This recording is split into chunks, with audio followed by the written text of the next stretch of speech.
There is a quiet machine moving through the market right now, and most people do not see it because they are looking at the wrong thing. They are looking at the headlines. They are looking at the biggest stocks. They are looking at the index and asking whether the market is up or down today. But that is not where the most important thing is happening. The important thing is that money is rotating. It is leaving parts of the market that everybody talks about, and it is moving into areas that most retail investors have never studied carefully. That is usually how important opportunities are born. They do not arrive with a loud announcement. They begin quietly before the crowd has the language to describe what is happening. If you miss this rotation, you may spend the next 12 months watching the major index move sideways, wondering why your portfolio feels stuck while a smaller group of stocks moves strongly because the capital is flowing there. If you understand it, you do not have to gamble on meme stocks. You do not have to guess which story will go viral next. You simply need to understand the machine, the incentives inside the machine, and the direction in which large pools of capital are moving. That is the whole game. The market is not one thing. It is a system made of many parts. Capital moves between those parts depending on liquidity, inflation, interest rates, government spending, geopolitical risk, energy demand, technological change, and investor psychology. When those forces change, the winners change. Most people are trained to think about stocks first. That is backward. I think about the environment first.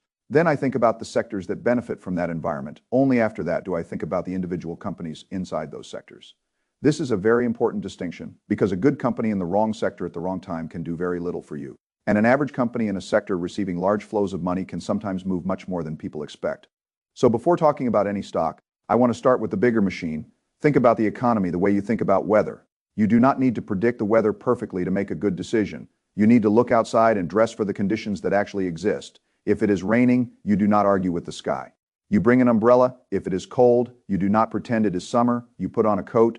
Investing works the same way. You do not need to forecast every central bank meeting, every oil price movement, every political event, every earnings report, and every market reaction. That is impossible. The right question is simpler. What is the weather right now? Right now, the weather is not the weather of 2021. In 2021, liquidity was everywhere. Money was cheap. Speculation was easy. Almost anything could go up because the tide was lifting almost everything in that kind of environment. Many people confuse being carried by liquidity with being skilled. That is a dangerous mistake. Now the environment is different. Inflation is still a concern. Rates may not fall as quickly as investors want. Governments are still spending. Central banks are still trying to balance growth, debt, inflation, and financial stability. Geopolitical risk is high. Energy is no longer something investors can ignore. Supply chains, critical minerals, defense spending, AI power demand, and national security have all become connected in ways that many people still do not understand. This is not a simple market where you can buy anything and assume time will solve all problems in this kind of world. What you own matters more than when you own it. Timing still matters, but ownership matters more because different sectors react differently to the same weather. Some sectors suffer when inflation stays sticky, some benefit, some sectors get hurt when governments spend more. Some receive the money, some sectors need low rates to survive. Some sectors are driven by scarcity, security, and physical demand. That is why a market can look boring on the surface while certain sectors are already moving. This is where most retail investors get trapped. They look at the index, they look at the same mega cap stocks everyone else is looking at. They ask, what is the market doing? But the better question is, where is the money going? Those are very different questions to understand why. You first have to understand how the index itself works. The S&P 500 sounds diversified because it contains 500 companies. But the way it is built means that it is not equally exposed to all 500. It is market cap weighted. That means the bigger a company becomes, the more weight it has in the index. When more money flows into index funds, more money automatically goes into the largest companies. That creates a flywheel. The biggest companies receive the most automatic buying. The automatic buying helps support the biggest companies. Their market caps remain large. Then the next dollar that flows into the index buys more of them again. It is not a conspiracy. It is just the structure of the system. But if you do not understand the structure, you will misunderstand what you own. When you buy a broad index fund, you may think you are buying the whole market evenly. You are not. You are buying a lot of exposure to the largest companies because that is how the system is designed. And when the largest companies are leading, that can feel wonderful. You own the big winners, you feel diversified, you feel safe, the index goes up, the portfolio looks smart, but concentration cuts both ways. If the biggest companies stop leading, the index can struggle even while many smaller parts of the market are moving beneath the surface. You can be sitting inside the index thinking you are safely diversified. While most of your return depends on a small number of giants continuing to do well, that does not mean index investing is bad. It means you must understand what it is. It means you must understand the risk of concentration. It means you must understand that passive flows can create powerful trends, but they can also create crowded exposure. Today, the largest companies make up a very large share of the index. When 10 companies represent a huge portion of the whole market, the question becomes obvious. Are you really diversified, or are you mainly exposed to the same trade everyone else owns? That question matters. Because sophisticated investors understand when trades become crowded, they do not simply sit in the same exposure forever. They watch flows, they watch valuation, they watch positioning, they watch what is loved and what is neglected. And when the environment changes, they rotate. That rotation is what most people miss. They wake up in the morning, check the financial news, look at the S&P 500, glance at Microsoft, Amazon, Nvidia, Apple, and the other household names, and then ask what is moving today. But educated money is often already looking somewhere else. It moves from crowded trades to uncrowded trades. It moves from expensive areas to cheaper areas. It moves from sectors that have already received capital to sectors that are just starting to receive it. It moves from yesterday's winners to tomorrow's beneficiaries of the new environment. That is why mainstream coverage often feels late. By the time the story is obvious, much of the move may already have happened. The better approach is not to guess. It is to follow a process. The process is simple, but most people do it in the wrong order. First, understand the macro weather. Second, identify the sectors receiving money. Third, select the leaders inside those sectors. Notice what I did not say. I did not say start with the stock. I did not say start with the ticker. I did not say start with a hot idea from social media. I did not say start with a chart someone posts online. Start with the environment, then move to the sectors, then move to the companies. That order matters. If you start with stocks, you are vulnerable to stories. Every stock has a story. Every chart can be made to look interesting. Every company has someone who can explain why it will be the next big thing. Stories are endless, and most of them are not useful unless they are connected to flows, incentives, and the larger environment. But if you start with the environment, you ask better questions. Where is the world short? Where is demand rising? Where is government policy supporting spending? Where is geopolitical risk forcing investment? Where is inflation changing behavior? Where are institutions moving because they need exposure? Where is the crowd still absent? Those questions are more useful. Right now, when I look at the environment, I see two areas where money is moving in a way investors should understand. The first is energy infrastructure, especially the picks and shovel side of oil and gas. The second is critical minerals and related materials, because the world's energy, AI defense, and electrification needs all depend on physical inputs that cannot be printed. Let me start with the first one.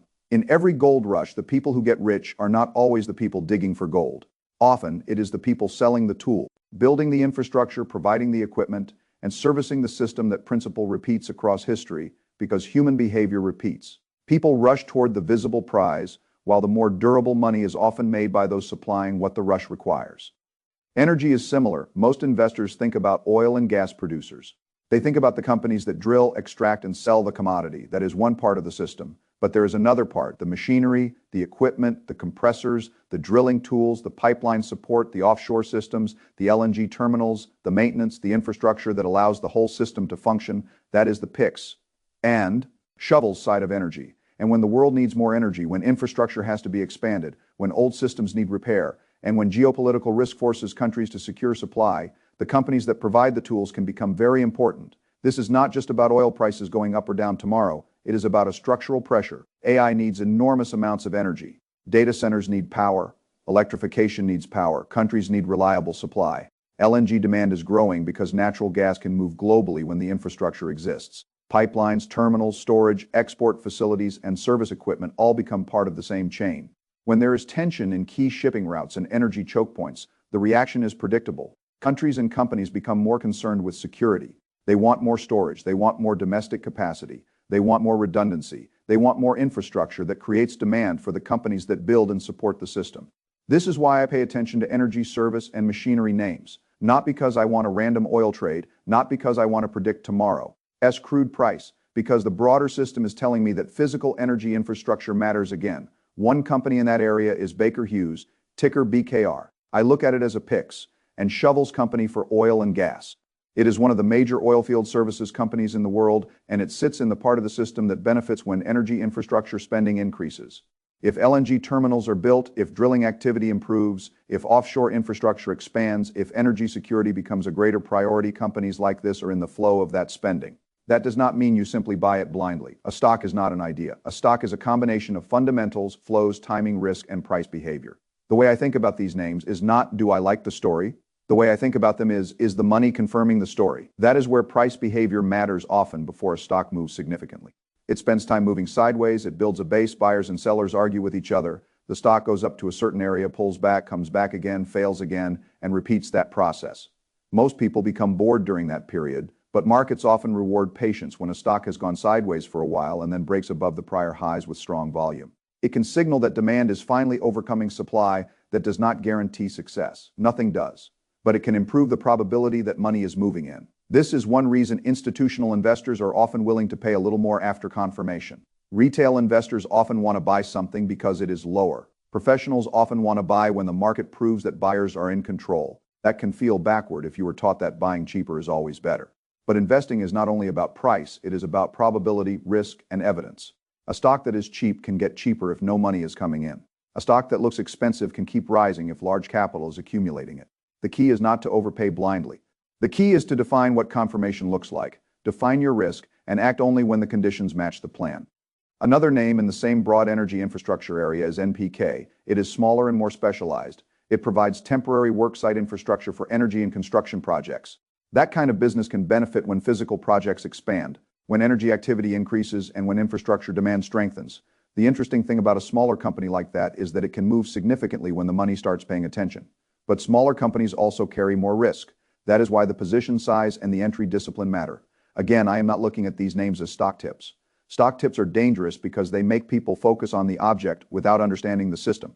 The point is to understand the process. First the weather, then the sector, then the leaders, then the chart, then the risk. When I look at a chart, I am looking for a heartbeat pattern. I want to see where the highs are. I want to see where the lows are. I want to see whether the stock is quietly compressing. I want to see whether the lows are rising, whether sellers are losing power, and whether a breakout above the prior highs would indicate that buyers are finally taking control. I am not trying to be clever. I am trying to be systematic. That is very different. A systematic investor says, here is the environment, here is the sector, here is the company, here is the level that would confirm demand. Here is the amount I am willing to lose if I am wrong. An unsystematic investor says, I like the story, I hope it goes up. Those two approaches produce very different results over time. The second sector I am watching is critical minerals and related materials. This sounds less exciting to many people because it is not a consumer app, not an AI software story, and not something people discuss at dinner, but that is precisely why it can matter. Many of the most important parts of the economy are not glamorous. They are physical, they are difficult, they require capital, permits, logistics, supply chains, and time. The world wants more electric vehicles, it wants more batteries, it wants more solar and wind, it wants more grid modernization, it wants more data centers, it wants more defense capability, it wants more energy security. All of those things require minerals, metals, and materials. You cannot build the physical future with slogans. You need inputs. Lithium, uranium, rare earths, and other critical materials become important because they sit underneath the things investors like to talk about. People talk about AI. They often forget power. People talk about electric vehicles. They often forget batteries and minerals. People talk about renewable energy. They often forget storage, transmission, and grid materials. People talk about national security. They often forget supply chains. That is why critical minerals matter. This is not just private demand. It is also government demand. Countries do not want to depend on adversaries or unstable supply chains for essential materials. When governments decide that a supply chain is strategic, capital starts moving differently. That does not mean every mineral stock is good. Many are terrible. Mining is hard, costs matter, permits matter, commodity prices matter, balance sheets matter, political risk matters, timing matters. But as a sector, the logic is clear. The world is becoming more electricity intensive, more energy insecure, more geopolitically fragmented, and more dependent on physical inputs. That creates an important opportunity for those who can identify where the money is actually flowing. One company in this area is SQM, Sociedad Química y Minera de Chile. It is one of the major lithium producers in the world. Lithium matters because battery demand matters. Battery demand matters because electrification, vehicles, storage, and grid systems matter. The company also has operations and partnerships tied to expanding capacity. Again, the idea alone is not enough. The chart has to confirm that buyers are coming in. When I look at a name like SQM, I am not simply saying lithium will matter, therefore buy the stock. That is too simple. I want to see whether the stock has spent time building a base. I want to see whether the prior highs are clear. I want to see whether it can move above those highs in a way that shows demand. If the previous high is around a certain level, I may prefer to buy slightly above that level rather than below it, because the move through that level provides evidence. Many people think this is crazy. They say, why would you want to pay more? Because the goal is not to get the lowest possible price. The goal is to make a decision with better evidence. If a stock is below the breakout level, sellers may still be in control. If it moves above that level with strength, the probability structure may have changed. That does not guarantee a profit. It never does. But but over many decisions, improving probability matters. That is how I think about investing. Not certainty, probabilities. Another company in this sector is Uranium Energy Corp., ticker UEC. Uranium is important because nuclear power is becoming part of the energy discussion. Again, AI data centers require enormous power. Countries need reliable baseload energy. Governments want domestic supply chains. And uranium sits inside that system. UEC has become notable because of production activity in the United States, including a mine in South Texas, along with other operations. The important point is not simply that it has a story. The important point is that the story connects to the macro weather, energy demand, nuclear power, domestic supply, and strategic resources. But again, there is a difference between watching and buying. A stock can be interesting and still be too early. If a stock has rallied and then collapsed, I want to see whether the lows stop falling. I want to see whether the lows begin rising. I want to see whether a reversal is forming. I want to see the market prove that demand is returning. A watch list is not a buy list. That distinction is important. Most people confuse attention with action. They see a stock, they hear a story, and they feel the need to do something. But often the best decision is to watch carefully and wait for the market to create better evidence. The third company in the broader minerals and materials area is CMP. It is another play connected to minerals and materials. What matters is that it may be near a point where a breakout would become meaningful. If the stock needs to rise further before it confirms demand, then I would rather wait for that confirmation than rush in simply because I like the theme. This is the part of investing that feels unnatural to many people: waiting. People want action. They want certainty. They want a guru to tell them what to buy. But markets punish people who want certainty from uncertain systems. The better way is to create rules: a rule for the environment, a rule for sector selection, a rule for stock confirmation, a rule for position size, a rule for exit, a rule for being wrong. Because being wrong is inevitable. The only question is how expensive your mistakes become. This is why position sizing matters more than most people realize. You can have a good thesis and still lose money. You can identify the right sector and still choose the wrong stock. You can choose the right stock and still enter at the wrong time. You can enter at a reasonable time and still have a macro shock hit the market. That is why no single idea should be allowed to damage your whole system. The way I think about it is simple: define the maximum amount you are willing to lose from the portfolio on a given position before you enter. For me, the risk on a position should be controlled so that a wrong decision does not create a major portfolio problem. That does not mean the position size itself is tiny. It means the risk is defined. If I know where I am wrong, I can size the trade around that point. If I do not know where I am wrong, I should not be in the trade. That is a principle. It sounds simple, but it separates professionals from gamblers. A gambler thinks about how much he can make. A disciplined investor first thinks about how much he can lose. That is how you survive long enough for the good opportunities to matter. You can also approach these sectors through individual stocks or through baskets and funds, depending on your skill, time, and risk tolerance. There is nothing wrong with using broader exposure if you do not have the ability to research individual names. There is also nothing wrong with owning individual leaders if you have a system for evaluating them. The dangerous thing is not individual stocks. The dangerous thing is not ETFs. The dangerous thing is ignorance. If you do not understand what you own, why you own it, what would make you wrong, and how much you can lose, then almost any instrument can become dangerous. I prefer to scale into ideas rather than dumping a large amount of money into something I do not fully understand. Scaling allows you to test the thesis, observe the behavior, and adjust as the evidence develops. Markets are dynamic. Your process should be dynamic too. Think of the stock market as a chessboard. On one square you may have software, on another square you may have semiconductors, on another square you may have oil and gas services, on another square you may have uranium, on another square you may have gold miners, on another square you may have insurance, on another square you may have healthcare, on another square you may have construction. The money does not disappear just because the index is flat. It moves. It moves from one square to another. When money leaves one area, that area may weaken. When money enters another area, that area may strengthen. The news will often summarize the whole market with one number: the SP was up, the Nasdaq was down, the Dow was flat. That kind of summary can be useful for a headline, but it is not how capital actually behaves. Capital is always choosing. It chooses growth or value. It chooses safety or risk. It chooses liquidity or scarcity. It chooses popular or neglected. It chooses domestic security or global efficiency. It chooses physical assets or financial assets. It chooses the areas where the balance of risk and reward appears more attractive. Your job is to observe those choices. That is why I come back to the phrase, follow the money.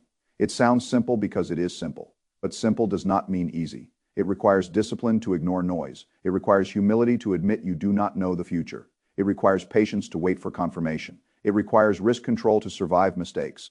It requires enough curiosity to look where other people are not looking. Most investors do the opposite. They follow attention. They follow excitement. They follow yesterday's winners. They follow whatever is already obvious that can work for a while, especially when liquidity is easy.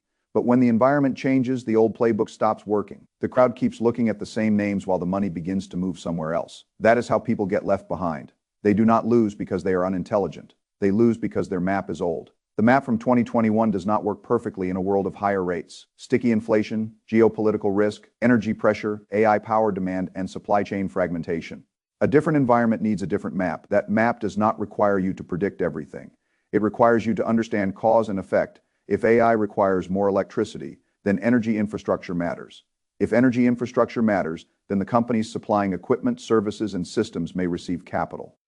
If governments worry about energy security, then domestic supply chains and strategic infrastructure matter. If electrification expands, then minerals and battery inputs matter. If countries do not want dependence on foreign mineral supply, then domestic and allied supply chains matter. If all of that is happening while many investors are still focused on a narrow group of mega-cap stocks, then the rotation can create opportunities outside the obvious trade. That is the logic. You do not need to make it more complicated than that, but you do need to respect risk. There is no such thing as a risk-free opportunity. Energy stocks can fall. Mineral stocks can be volatile commodity.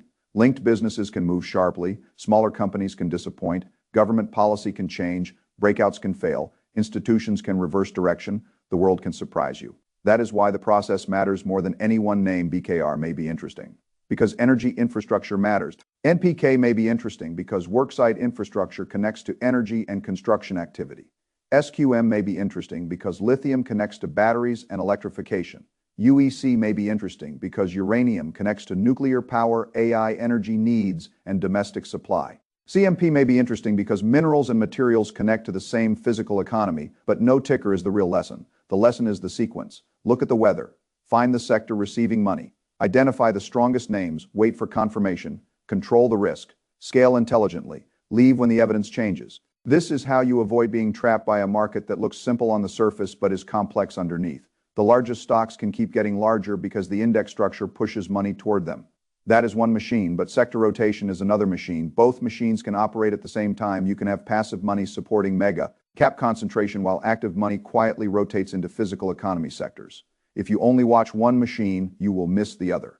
And that is what is happening to many people. They think the market is only about the biggest technology names. They think if those names stop moving, there is nothing to do. They think a flat index means a flat opportunity set.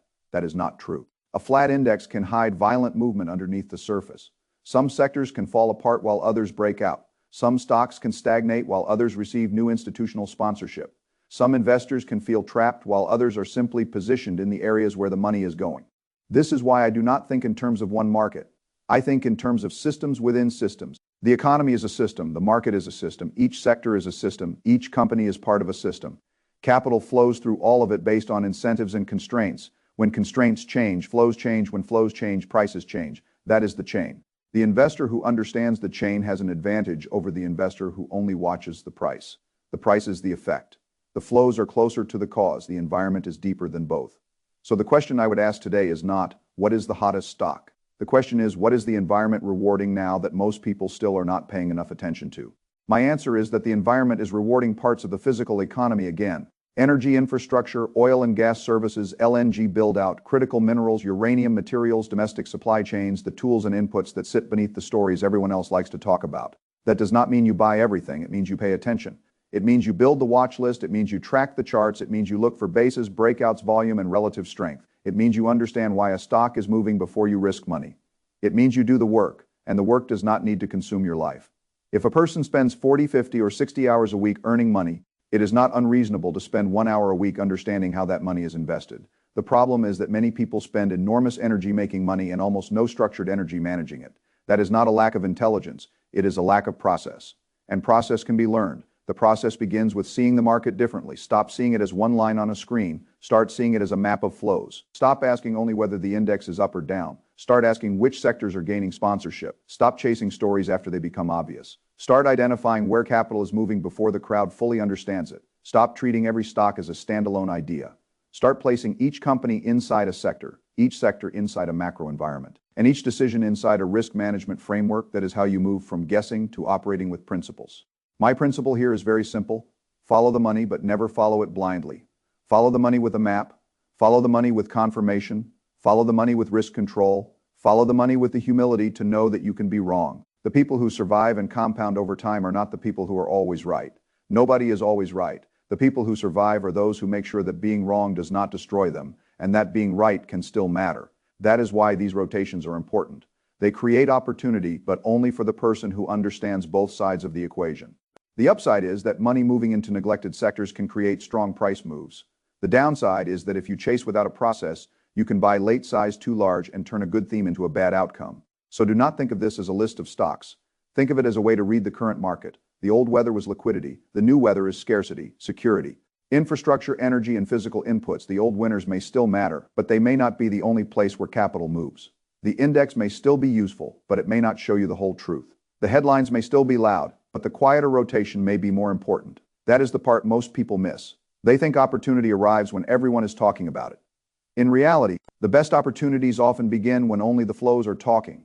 You have to learn how to listen to them. When money leaves the crowded areas and moves into energy services, that is information. When money begins accumulating in critical minerals, that is information. When governments support domestic supply chains, that is information. When AI increases the demand for power, that is information. When a stock builds a base and then breaks above prior highs with volume, that is information. None of those things alone is enough. Together, they create a picture. That picture says the market is changing beneath the surface.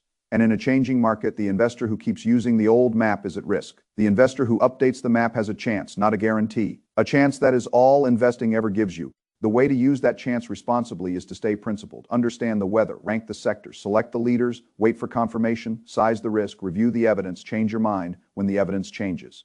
That is how I would approach this market, not with excitement, not with fear, not with a prediction that any one stock must go up, but with a clear recognition that capital is moving and that the people who understand the movement before the crowd may have an advantage. In markets, the rich often get richer, not because they are luckier, but because they understand the machines that move money. Index concentration is one machine, sector rotation is another. Risk management is the machine that keeps you alive long enough to benefit from the other two. If you understand those three things, you will see the market differently from most people, and once you see it differently, you can act differently. That is the real opportunity. Not just BKR, not just NPK, not just SQM, not just UEC, not just CMP. The opportunity is learning how to follow the money without becoming careless, how to recognize the sector before the crowd crowds into it, and how to control risk so that one mistake does not erase the benefit of several good decisions. That is what I would focus on now, because the next phase of the market may not reward the person who simply owns what worked before. It may reward the person who understands where the money is going next.